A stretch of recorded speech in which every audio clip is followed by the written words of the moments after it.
कि भी क्या आप तक वॉल्यूम वगैरह आ पा रही है। जल्दी से एक बार ये बता दो कि भी आप तक क्या वॉल्यूम वगैरह आ पा रही है, फिर हम शुरुआत करेंगे।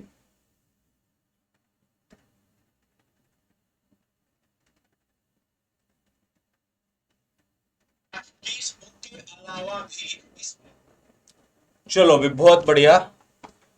हाँ, एक बार अगर किसी के मैसेज, राकेश कुमार, दीपक मान, चलो आप लोग जुड़ गए हैं। और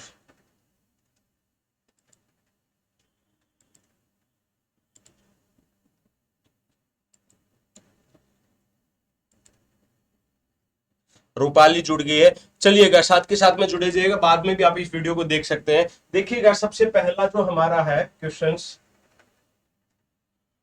ये है भाई। क्वेश्चन नंबर फर्स्ट आपके सामने है, मार्केटिंग प्लान्स और प्रोग्राम्स आर इन्फ्लुएंस्ड बाय। देखो इस बैच में ना, चाहे मुझे हर रोज का 3 क्लास लेना पड़े, चाहे हर रोज का 2 क्लास लेना पड़े, मींस जो आपका पेपर होगा तो उस पेपर से कम भी 8 से 7 या 10 दिन पहले आपका सिलेबस कवर हो जाएगा।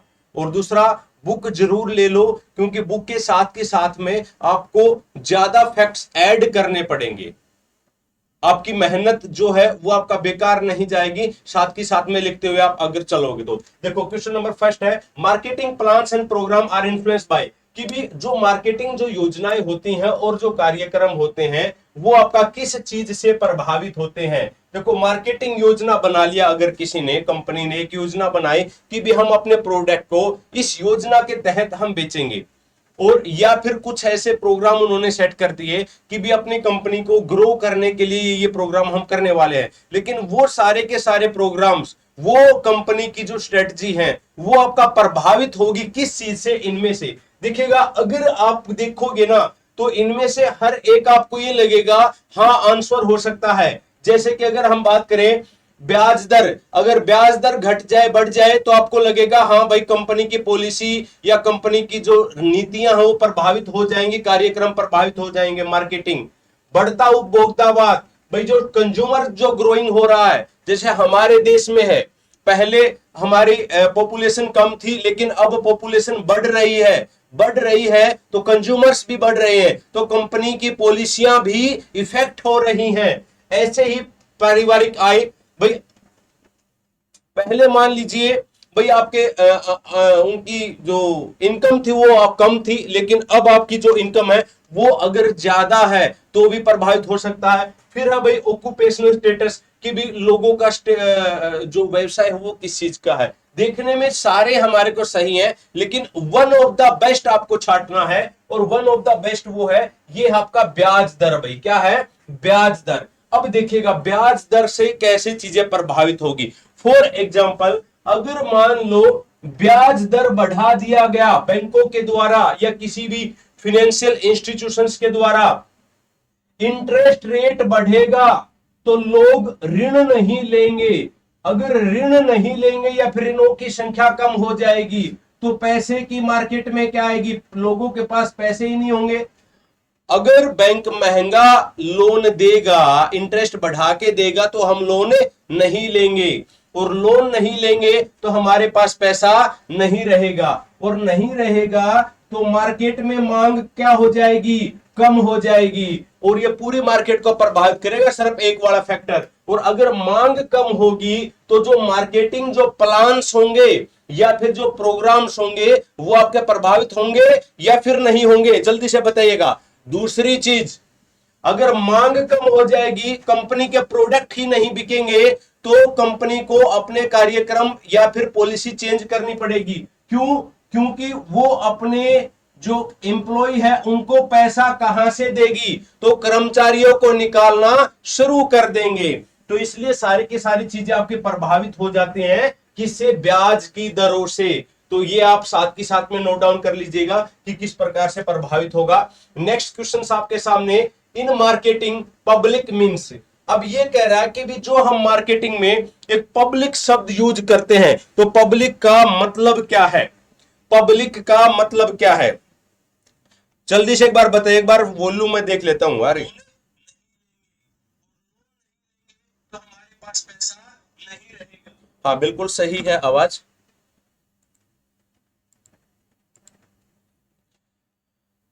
हाँ भाई, सुनीता कश्यप, सम्मी, चलो आप लोग सब जुड़ गए हैं। और कल से ना आपकी लाइव चैटिंग का भी एक बार मैं देख लूंगा कि जिससे आप मैसेज कर पाओ मुझे, और उसके बाद आपसे बातचीत भी हो पाएगी। कल मैं देख लूंगा एक बार इस वाले ऑप्शंस को। देखो पब्लिक का मतलब क्या होता है, साथ के साथ में ऐड ऑन करते जाओ, नोट्स बनाते जाओ भाई। हर चीज को, एक एक शब्द को समझाऊंगा, एक एक शब्द को। थ्योरी आपकी साथ की साथ में हो जाएगी जो इंपॉर्टेंट है। पब्लिक मार्केटिंग में पब्लिक क्या होता है? देखो पब्लिक का मतलब है कि ऐसे लोग जो कंपनी की एक्टिविटी को प्रभावित करते हैं, मतलब उन लोगों का समूह होता है पब्लिक, जिसकी वजह से कंपनी ऊपर जाएगी या नीचे जाएगी। मतलब ऐसे लोग जो कंपनी से जुड़े हुए हैं, जुड़े हुए हैं, मतलब आप कह सकते हैं कि कंपनी से कनेक्टेड पीपल, कंपनी से जो भी कनेक्टेड पीपल है, वो चाहे किसी भी प्रकार से हो, चाहे वो आपका कंज्यूमर हो सकता है उस कंपनी का, या फिर आपका उस कंपनी में इन्वेस्ट करने वाला हो सकता है, उसका कुछ शेयर्स हो सकता है उस कंपनी में, या फिर आपका वहां पर काम करने वाले लोग हो सकते हैं। ये सारे के सारे लोग को मिला के हम क्या बोलते हैं कि पब्लिक। कंपनी के लिए पब्लिक का मतलब है ये सब लोग मिलके। तो राइट आंसर यहां पर क्या आ जाएगा? ऑल ऑफ द दीज भाई, ऑल ऑफ द दीज। तो ग्राहक भी इसमें शामिल होगा, निवेश भी इसमें शामिल होगा, कर्मचारी भी इसमें शामिल होगा। अब एग्जामिनर क्वेश्चन पूछेगा कि भी मार्केटिंग में पब्लिक का मेन काम क्या होता है? तो भाई मार्केटिंग में पब्लिक ही होती है जो किसी कंपनी की इमेज को, कि वो कंपनी सही है या खराब है, उसकी इमेज को कम और ज्यादा करती है। कौन? पब्लिक। मतलब ये कर्मचारी यार, अगर कर्मचारी अच्छे से काम नहीं करेगा तो उस कंपनी की इमेज डाउन हो जाएगी, इन्वेस्टर्स सही नहीं होंगे, या फिर उस कंपनी से जुड़े हुए कंज्यूमर्स को आप सेटिस्फाई नहीं कर पा रहे हैं, या कंज्यूमर्स आपके अलग टाइप के आपके पास कंज्यूमर्स हैं, तो वही लोग ये डिसाइड करते हैं सब लोग मिलके कि आपकी कंपनी गुड है या फिर बैड है। चलिएगा नेक्स्ट क्वेश्चन आपके सामने है, क्वेश्चन नंबर 3 भाई। क्वेश्चन नंबर 3 आपके सामने है, which one of the following marketing intermediaries aid in the flow of products and services? निम्नलिखित में से कौन सा विपणन मध्यस्थ उत्पादों और सेवाओं के प्रवाह में सहायता करता है? देखो इस क्वेश्चन को मैं समझाता हूं, आपको हर एक क्वेश्चन समझाना पड़ेगा। माइक्रो इकोनॉमिक्स तो इतना मतलब कि मुश्किल तो नहीं कहूंगा, लेकिन बहुत कॉम्प्लेक्स है बेटा। माइक्रो इकोनॉमिक्स को बहुत अच्छे से हर एक चीज को, कंसेप्ट को समझना पड़ेगा। अब ध्यान से देखो, ये क्या कह रहा है क्वेश्चंस में? ये कह रहा है कि भी जो हमारी मार्केटिंग होती है ना, मार्केटिंग में जो भी हमारी गुड्स होती हैं, उत्पाद जो होते हैं या सर्विसेज होती हैं, वस्तुओं का जो आना और जो जाना लगा रहता है मार्केट में, मार्केट से कंपनी के बीच में जो वस्तुओं और सेवाओं का, वस्तु कंज्यूमर्स तक पहुंच रही है, सर्विसेज कंज्यूमर्स तक पहुंच रहे हैं, या कंज्यूमर से कोई चीज आपकी कंपनी तक पहुंच रही है, तो इस चीज में मेन जो रोल है वो आपका किस चीज का है? बताइएगा आप। देखो रिटेलर का, खाली रिटेलर का नहीं हो सकता। जो जो नीचे नीचे छोटे छोटे दुकानदार है ना, उनका क्या रोल होगा? वो दुकान में बैठे रहेंगे, ऊपर से माल ही नहीं आएगा। मतलब वहां से अगर ट्रांसपोर्टेशन अच्छा नहीं है तो वहां तक सामान ही नहीं पहुंचेगा। तो अकेला ये कुछ नहीं कर सकता। होलसेलर ये भी अकेला नहीं कर सकता, या तो रिटेलर या होलसेलर, ये भी नहीं हो सकता। तो आंसर कौन सा बच गया? बोथ रिटेलर एंड होलसेलर, ये दोनों की दोनों। कि भी जो आपका होलसेलर जो होगा ना, होलसेलर का काम है कि भी कंपनी से सामान मंगवा लिया, अगर होलसेलर सही है, कंपनी से मंगवा लिया और उस सामान को रिटेलर तक पहुंचा दिया, जो छोटे छोटे दुकानदार है। जैसे अगर मैं बुक की बात करूं, अब ये बुक हमने पब्लिश किया, तो मैंने कुछ नहीं किया, मैंने पब्लिक जो प्रिंटिंग प्रेस होती है वहां से इसको प्रिंट करवा और फोन किया कि मेरे सामान को भाई रोहतक पहुंचा दो, उस गोदाम में, डिस्ट्रीब्यूटर के पास, मतलब जो होलसेलर है। अब मुझे आगे मैंने कुछ नहीं करना, होलसेलर ने क्या किया कि पूरे हरियाणा में इस दुकान को हर छोटे छोटे दुकानदार के पास भेज दिया। तो अहम रोल किसका हुआ? तो अहम रोल अकेला रिटेलर का नहीं है भाई, जिसने सामान को मार्केट में पहुंचा उसका भी है। अब दूसरी एक और बात है, क्या सिर्फ इन लोगों का है? ऑप्शंस और भी पूछे जाते हैं, तो ये एड ऑन कर लो, एड ऑन कर लो कि इनके अलावा और क्या हो सकता है। नंबर 1, ट्रांसपोर्टेशन भाई, ट्रांसपोर्टेशन, इसको भी आपको ऐड करना पड़ेगा। ट्रांसपोर्टेशन, ट्रांसपोर्टेशन होगा तो ही सही चीजें हो पाएंगी। दूसरा भाई, वस्तुओं का सही से अच्छा प्रवाह हो, इसके लिए और इंपॉर्टेंट क्या है, और है भाई फिनेंशियल इंस्टीट्यूशंस, जो वित्तीय संस्थान होते हैं। वित्तीय संस्थान किस प्रकार से कि भी अगर देखो मार्केट में अगर सामान को इधर से उधर लेके जाना है तो आपको ऐसे संस्थानों की मदद पड़ती है, जहां पर आपको अगर छोटा मोटा ऋण लेना पड़े तो आप वहां तक जा सकते हैं। मान लो एक ट्रक ड्राइवर है, ट्रक है, अब उसके पास ट्रक तो है, लेकिन एक समय ऐसा हो सकता है कि शायद उसको तेल डलवाने के पैसे ना हो, तो वो यहां से हेल्प ले सकता है और फिर जो उसका मेन पर्पज है वो कर सकता है। ऐसे आपका डिस्ट्रीब्यूटर है, ऐसे आपके कंपनी है। अब कंपनी के साथ वित्तीय संस्थान का सपोर्ट नहीं होगा, एक समय में अगर उसके पास डिमांड कम है और वो प्रोडक्ट नहीं बना पाएगा, तो वित्तीय संस्थान उसको पैसा देंगे कि ताकि सामान को आगे वो फ्लो कर पाए। तो कुछ ये और भी फैक्टर्स हो सकते हैं, जैसे एजेंट्स हो सकता है, एजेंट्स हो सकता है, मार्केटिंग सर्विसेज हो सकती हैं। तो ये सेकेंडरी फैक्टर्स आपके आएंगे, मेन आपका यही है। चलिएगा, क्वेश्चन नंबर 4 आपके सामने है। Which one of the following political and legal forces are gaining considerable importance in marketing activities and operations of business enterprises? ये क्या कह रहा है, निम्नलिखित राजनीतिक और कानूनी ताकतों में से कौन सी व्यवसायिक उद्यम की विपणन गतिविधि और संचालन में काफी महत्व प्राप्त कर रही है? इस क्वेश्चन को ध्यान से समझिएगा भाई।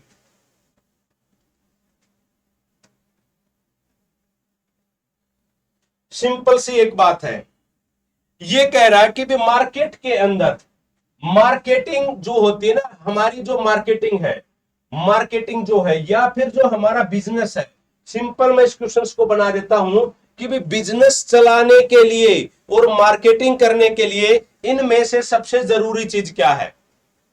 अगर आप अपना बिजनेस चलाना चाहते हैं, कोई कंपनी अपना बिजनेस चलाना चाहती है या वो मार्केटिंग करना चाहती है, अपने प्रोडक्ट को लोगों तक पहुंचाना चाहती है, तो मेन फैक्टर इनमें से कौन सा? देखते हैं नीचे से। व्यवसाय की सामाजिक जिम्मेवारी, कि भी social responsibility of the business, कि ये मेरी सोशल रिस्पॉन्सिबिलिटी है बिजनेस की। जैसे मान लो एजुकेशन से रिलेटेड होगा तो उनकी कुछ न कुछ सोशल रिस्पॉन्सिबिलिटीज भी होती हैं, ताकि वो बच्चों को मिसगाइड ना करे, सही रास्ता बताए। तो क्या उससे बिजनेस आपका चल जाएगा? नहीं, ये कोई जरूरी नहीं है। हाँ, ये निभाना चाहिए पर नोट ए मैंडेटरी स्टेप्स। फिर उसके बाद करते हैं जेंडर मिक्स। भाई आपका लड़के भी हो लड़कियां भी हो बिजनेस में, ये भी कोई मैटर नहीं करता कि लड़के भी हो लड़की भी हो, अकेली लड़कियां भी चला सकते हैं, अकेले लड़के भी हो सकते हैं। पैसे की आपूर्ति, कि भी आपके पास पैसा आ जाए तो आप सब कुछ चला सकते हैं, मतलब जरूरी नहीं है। अगर पैसा आ जाए और सरकार ने ऐसी पॉलिसी बना रखी है कि आप वो काम ही नहीं कर सकते, सरकार ने टैक्स एकदम से बहुत ज्यादा बढ़ा दिया, रोक लगा दिया आपके प्रोडक्ट के ऊपर, या फिर आपका रजिस्ट्रेशन तक नहीं होने दिया जा रहा है, तो काम नहीं चलेगा। तो राइट जो आंसर होगा वो होगा इंपोर्ट एक्सपोर्ट पॉलिसी, आयात और निर्यात नीतियां।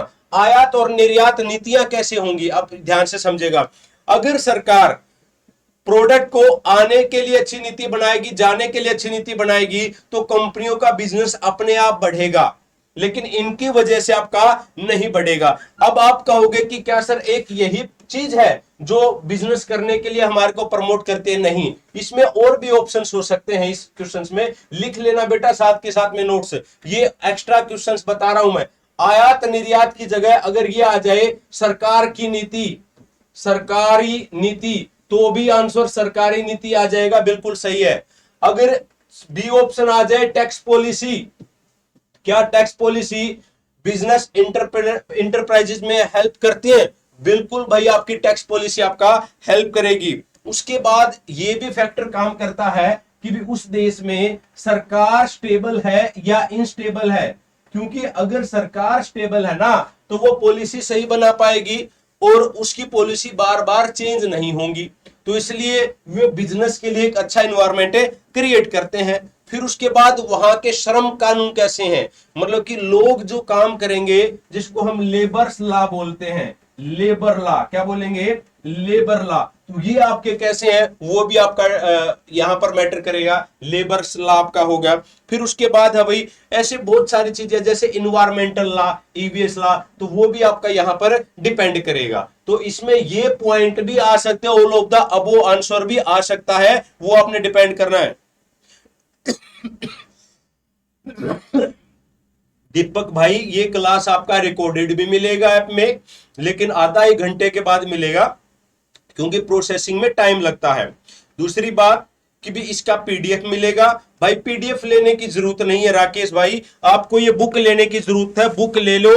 और बुक लेके मैं आपको बता रहा हूं, देखो आपकी मदद के लिए इतना मैं जरूर कर सकता हूं कि भी आपको पढ़ाने से पहले ना इस टाइप से मैं खुद नोट्स बना रहा हूं, मतलब हर क्वेश्चंस को पढ़ के वो क्वेश्चंस में क्या क्या पॉसिबल क्वेश्चंस बन सकते हैं। तो ये पेजेस मैं आपको अपना आप लोगों का एक व्हाट्सएप ग्रुप बना दूंगा, जो जो पेड बच्चे हैं तो उनको ये क्वेश्चंस मैं प्रोवाइड करवा दूंगा, ये सारे के सारे, मतलब इसकी पीडीएफ इसकी पीडीएफ आपको मिल जाएगी। लेकिन अगर आप चाहो ना खुद लिखना तो उससे बेस्ट नहीं हो सकता। बताइएगा क्या काम चल जाएगा क्या? जो जैसे कहोगे वैसे चीजें हो जाएंगी। एक बार मुझे ये बताइएगा, अभी तक समझ आ रहा है ना चीजें? Question number next. और देखो घबराना नहीं है, ये मत सोचना कि अभी तो 4 क्वेश्चन हुए 5 हुए हैं, आज फर्स्ट क्लास है, धीरे धीरे हम एक एक 2 3 घंटे भी क्लास लेंगे और इसको स्पीड को भी बढ़ाएंगे, राइट? एक बार मुझे जल्दी से बता दो कि समझ आ रहा है या नहीं आ रहा। नेक्स्ट है marketing environment can be classified into. ये कह रहा है कि भी जो मार्केटिंग इन्वायरमेंट है उसको हम कितने तरीकों से वर्गीकृत किया जा सकता है, कितने तरीके से वर्गीकृत किया जा सकता है किसको? मार्केटिंग इन्वायरमेंट को भी। देखो ध्यान से देखो, अगर हम इसकी बात करें ना तो ये कई जगह पे क्वेश्चंस पूछा गया जिसके अलग अलग आंसर है। जैसे एक आपका कोई एलआईसी का पेपर था, उसमें क्वेश्चंस पूछा गया तो वहां पे आपका आंसर 3 दे रखा है। कितना दे रखा है? 3। लेकिन अगर हम मोटे तौर की बात करें, मतलब मेनली वैसे तो 5 भी तरीके हैं, 6 भी तरीके हैं, लेकिन मोटे तौर की अगर हम बात करें तो मार्केटिंग इन्वायरमेंट को 2 वर्गों में हम डिवाइड कर सकते हैं। कितने वर्गों में? 2 वर्गों में। कौन कौन सा? एक तो ये कंपनी की बात ही कह रहा है, एक प्रकार से ये कह लो कि भी कंपनी का जो हम प्रोडक्ट बेचेंगे या बिजनेस को बढ़ाने के लिए हमारे को किस प्रकार का एनवायरनमेंट चाहिए। तो एक तो हमारे को इंटरनल चाहिए, इंटरनल, और एक हमारे को चाहिए एक्सटर्नल, एक्सटर्नल। अब यहां से क्वेश्चंस ये भी पूछा जाता है कि भी मार्केटिंग इन्वायरमेंट में इनमें से कौन सा इंटरनल है और कौन सा एक्सटर्नल है। देखो जैसे जो कंपनी है, कंपनी का स्ट्रक्चर कैसा है, संरचना उसकी कैसे है, किस टाइप की कंपनी है, कितने डायरेक्टर्स हैं, कितने नीचे असिस्टेंट है, कितने कर्मचारी हैं, ईच एंड एवरीथिंग जो कंपनी के बिजनेस को प्रभावित करेगी। तो ये इंटरनल फैक्टर होता है कि उसके अंदर का ढांचा क्या है, कंपनी का स्वरूप क्या है। दूसरी चीज है कि भी उसके पास, कंपनी के पास संसाधन क्या क्या है, क्या है संसाधन क्या क्या है, उसके पास रिसोर्सेज क्या क्या है। तो ये भी चीज आपको इफेक्ट करेगी, संसाधन क्या है। तीसरा है उस कंपनी का मेन उद्देश्य क्या है, मेन उद्देश्य क्या है कि उस कंपनी का मेन पर्पज क्या है, तो वो भी आपका डिसाइड किया जाएगा। फिर हम नेक्स्ट बात करते हैं एक्सटर्नल की भी। एक्सटर्नल में क्या क्या फैक्टर्स हो सकते हैं, देखिएगा सबसे पहला जो आपका एक्सटर्नल में फैक्टर होगा वो होगा कि भी कंपनी से बाहर आपको क्या क्या चीजें प्रभावित करेगी कंपनी के लिए। तो सबसे पहला है कस्टमर्स, भाई उपभोक्ता जिसको हम बोलेंगे, क्या है? उपभोक्ता, कस्टमर्स सबसे पहला और इंपॉर्टेंट फैक्टर है ये। उसके बाद भाई जो हम प्रोडक्ट भेजेंगे मार्केट में, प्रोडक्ट को सप्लायर करने वाले, प्रोडक्ट सप्लायर, प्रोडक्ट सप्लायर, तो इससे भी हमारा क्या होगा, हमारी जो मार्केटिंग है वो आपकी प्रभावित होती है। फिर हम देखेंगे कि भी वहां पे बाहर कंपटीशन कितना है मार्केट में, प्रतिस्पर्धा, क्या है? प्रतिस्पर्धा, कंपटीशन कितना है बाहर, ये भी आपका प्रभावित करता है मार्केटिंग इन्वायरमेंट को। कि भी अगर कम होगा तो मार्केटिंग करने के तरीके उस तरीके से होंगे, अगर प्रतिस्पर्धा ज्यादा है तो मार्केटिंग आपका अग्रेसिवली आपका किया जाएगा। अब मुखर्जी नगर में जो मार्केटिंग की जाती है कोचिंग सेंटरों के द्वारा, और एक आपके जींद जैसे पिछड़े इलाकों में, या फिर आपका भिवानी जैसे पिछड़े इलाकों में, महेंद्रगढ़ जैसे पिछड़े इलाकों में जो मार्केटिंग की जाती है, तो उसमें दिन रात का अंतर आप देखोगे। तो वो कंपटीशन की वजह से कि महेंद्रगढ़ में कम कंपटीशन है एज कंपेयर टू आपका मुखर्जी नगर। उसके बाद हम बात करें तो भाई आपका इकोनॉमिक इन्वायरमेंट की भी, आपके आसपास पैसा कितना है लोगों के पास। तो इकोनॉमिक जो इन्वायरमेंट है, इकोनॉमी, लिख लो ये सारे के सारे, इकोनॉमिक इन्वायरमेंट। एग्जामिनर अब क्वेश्चंस पता कैसे पूछेगा, वो कहेगा कि भी मार्केटिंग इन्वायरमेंट के लिए, विपणन पर्यावरण के लिए इनमें से कौन सा एक्सटर्नल फैक्टर है, इनमें से कौन सा इंटरनल फैक्टर है। एक क्वेश्चन के साथ में पूरा का पूरा मैं कंसेप्ट आपको समझा रहा हूं, ये अब आपके ऊपर डिपेंड है कि भी आप इसको अच्छे से समझ पा रहे हैं या नहीं समझ पा रहे हैं। फिर उसके बाद एक्सटर्नल में अब ये भी चीजें फैक्टर करती हैं, जैसे आपका भाई पॉलिटिकल,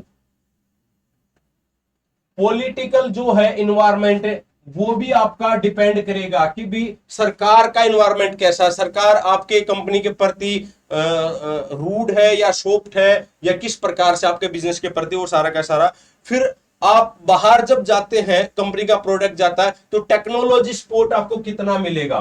टेक्नोलॉजी सपोर्ट, जो टेक्नो सपोर्ट होता है, ये भी आपका महत्वपूर्ण रोल निभाता है। तो भाई किसी भी मार्केटिंग पर्यावरण में, मार्केटिंग इन्वायरमेंट में दो फैक्टर काम करेंगे, एक आपका इंटरनल करेगा, एक आपका एक्सटर्नल करेगा, राइट। इंटरनल में आपके मेनली ये हैं और एक्सटर्नल में मेनली आपके ये हैं। लेकिन अब चाहे तो आप कह सकते हैं कि भी मार्केटिंग इन्वायरमेंट को प्रभावित करने वाले है ना, एक हेडिंग दे रखा आपका उसमें।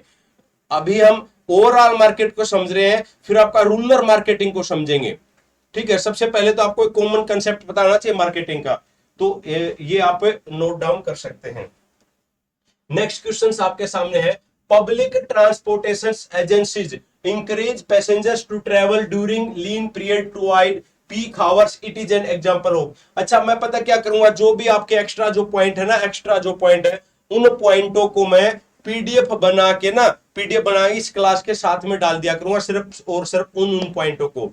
और क्वेश्चंस आपको कहां से मिलेंगे, वो आपको बुक में से, बिल्कुल डायरेक्ट अपने वाली बुक में से।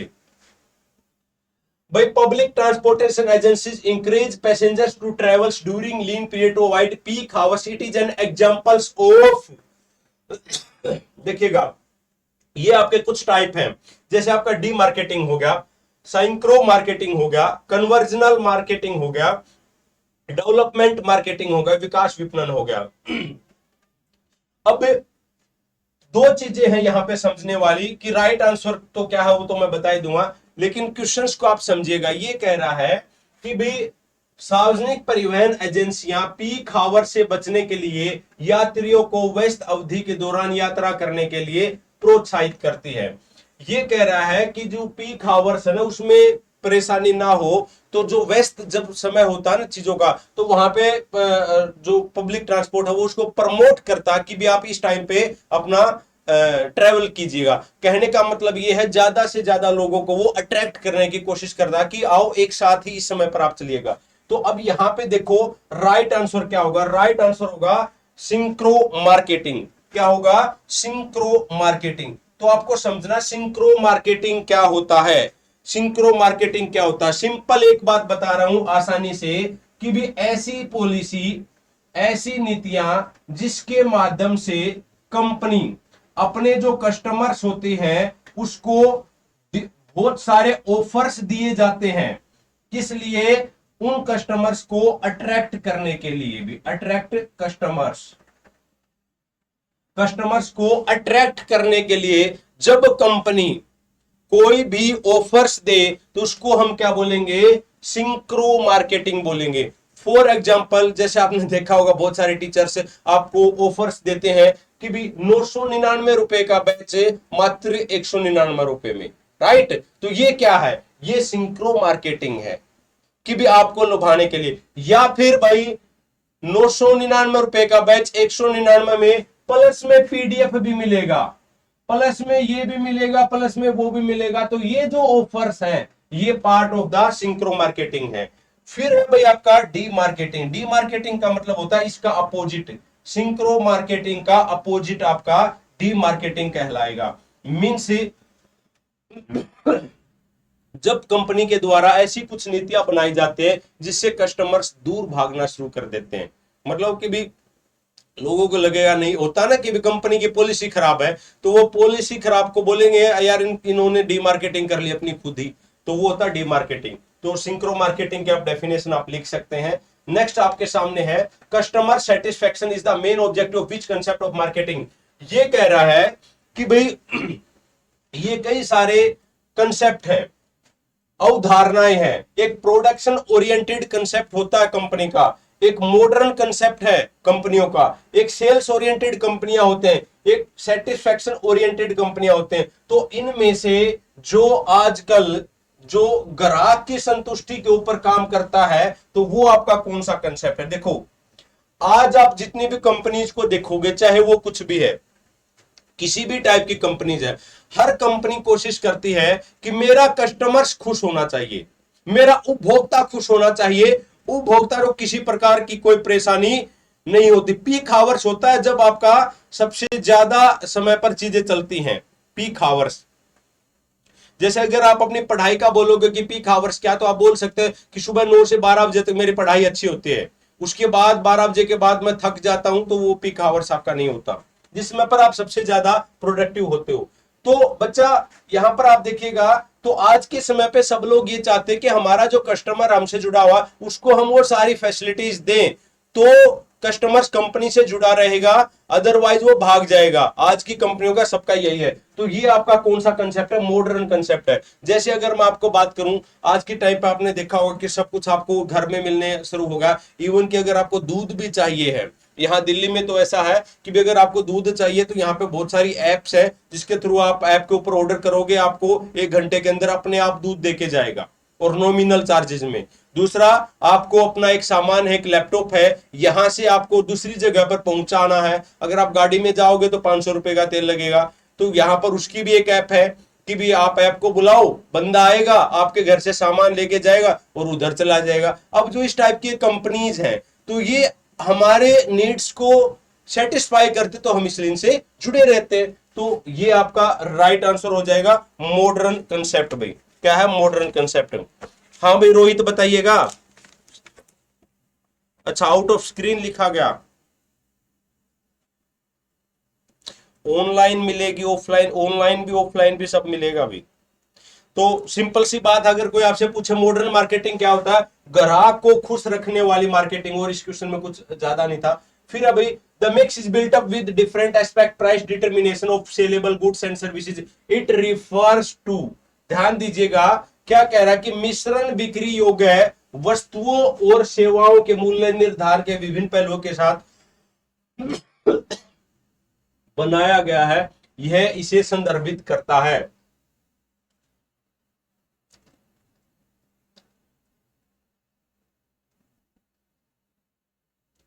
भाई सिंपल सी बोल रहा है कि भी प्राइस मिक्सिंग क्या होता है, क्या बोल रहा है ये, प्राइस मिक्सिंग क्या होता है? मतलब कि प्राइस को मिक्स करना, प्राइस को ऐसा प्राइस है जिसमें जो प्रोडक्ट होता है ना, प्रोडक्ट के अंदर ही मिक्स कर दिया जाता है।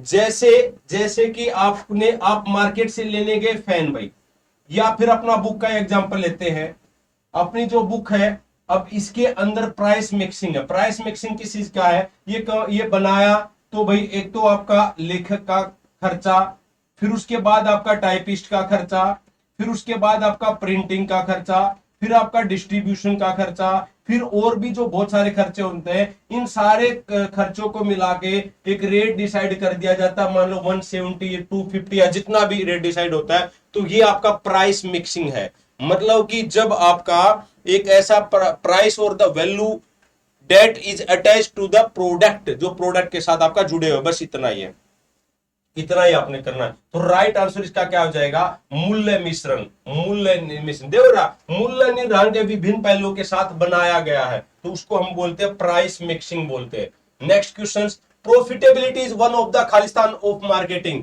ये कह रहा है कि भी लाभप्रदता विपन्नता के में से एक है। Profitability is one of the, profitability is one of the, क्या होता है प्रॉफिटेबिलिटी? किसी भी कंपनी का उद्देश्य होता है, इंपोर्टेंस होता है, या फिर चैलेंज होता है, या फिर स्कोप होता है।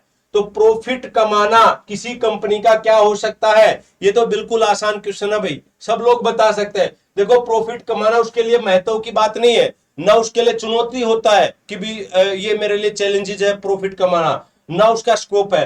प्रॉफिट कमाना एक कंपनी का उद्देश्य होता है, ऑब्जेक्टिव होता है। क्या होता है? ऑब्जेक्टिव होता है। अब यहां पर सिर्फ एक ऑब्जेक्टिव दे रखा है, सिर्फ एक ऑब्जेक्टिव। और क्या ऑब्जेक्टिव हो सकते हैं कंपनी के, मतलब कंपनी के नहीं, बेसिकली मार्केटिंग के? सबसे पहला तो जो है ऑब्जेक्ट ये होता प्रॉफिट, प्रॉफिट कमाना।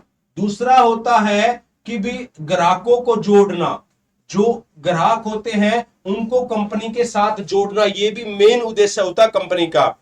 तीसरा है जो भी हमारे क्लाइंट्स होते हैं, जो कस्टमर्स होते हैं, जो हमारे क्लाइंट्स हैं, जो हमारे सामान को बेचते हैं, और जो हमारे कस्टमर्स हैं, उपभोक्ता हैं, इनके बीच में रिलेशनशिप को बढ़ाना, मतलब कि भी आपस में जो सद्भावना है या फिर रिलेशनशिप है उसको बढ़ावा देना, ताकि उस कंपनी का जो दायरा है वो आपका बढ़ सके। ये भी उसका मेन उद्देश्य होता है।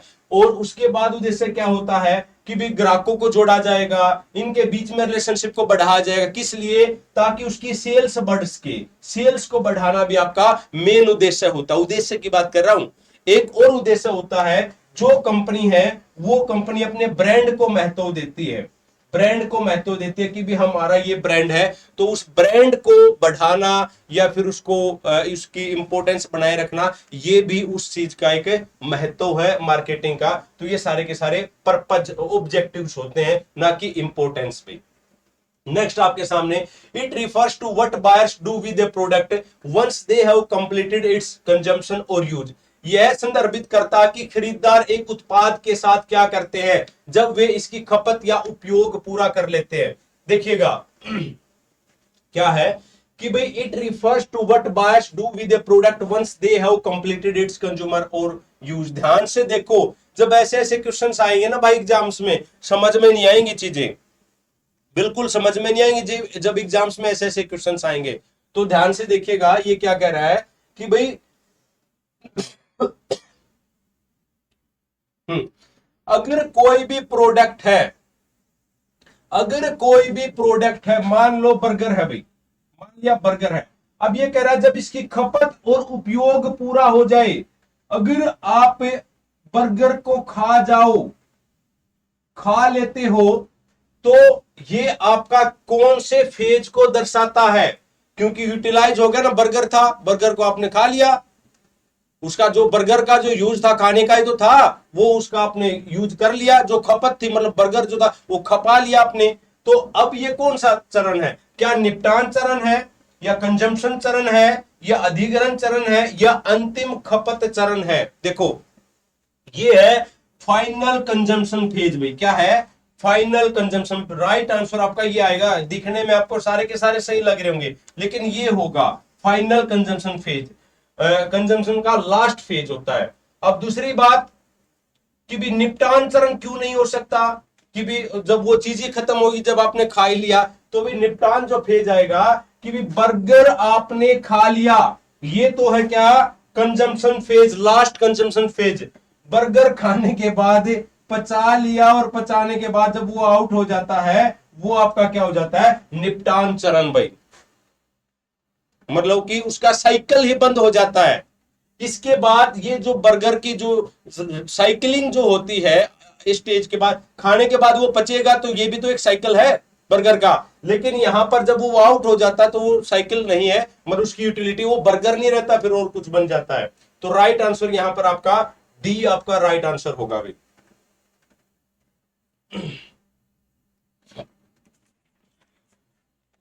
हाँ भाई, नेक्स्ट क्वेश्चन भाई, नेक्स्ट देखिएगा। The terms consumers is used to describe how many types of consuming entities भी। उपभोक्ता शब्द का उपयोग कितने प्रकार की उपभोग करने वाली संस्थाओं का वर्णन करने के लिए किया जाता है? जल्दी से बताइएगा भाई। देखो उपभोक्ता शब्द, जो उपभोक्ता शब्द होता है ना भाई, वो आपका दो प्रकार की उनके लिए किया जाता है, दो प्रकार के लोगों के लिए उपभोक्ता। तो राइट आंसर यहां पर दो होगा, लेकिन वो दो आपके कौन कौन से हैं? एक तो आपके पर्सनल उपभोक्ता होते हैं, पर्सनल उपभोक्ता होते हैं, पर्सनल उपभोक्ता।